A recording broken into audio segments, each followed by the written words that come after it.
L'Algérie a une responsabilité flagrante. L'Algérie finance, l'Algérie abrite, l'Algérie arme, l'Algérie soutient diplomatiquement le Polisario. On a même entendu dire que le Maroc serait prêt à une intervention militaire. On n'a pas entendu votre réaction. On aimerait beaucoup l'entendre.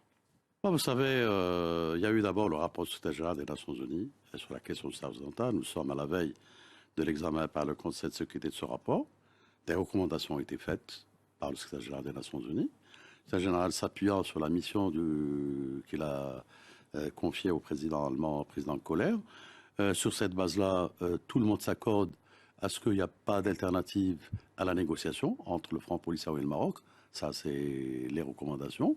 Et puis, tout le monde s'accorde à ce que cette négociation redémarre. D'accord ?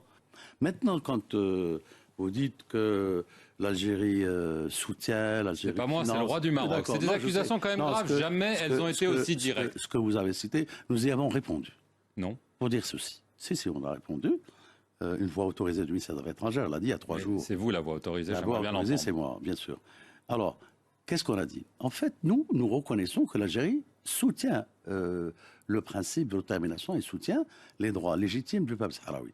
C'est pas un secret, c'est une constante. Mais là, on parle d'armée. Nous l'avons toujours soutenu. Et j'ai répondu en disant quoi? En disant que nous aussi, quand l'Algérie était en guerre pour son indépendance, elle avait joui, bénéficié du soutien de nos frères marocains, de nos frères tunisiens. Notre population a été abritée chez eux. On a bénéficié de leur soutien diplomatique. On a bénéficié de leur soutien logistique. On a même parlé des armées de frontières. Donc on avait des éléments armés aussi bien au Maroc qu'en Tunisie. Mais on n'a jamais dit, il était impensable que c'est au Royaume du Maroc ou la Tunisie de négocier avec la France l'indépendance de l'Algérie. Ça se fait avec les Algériens. Donc voilà un peu.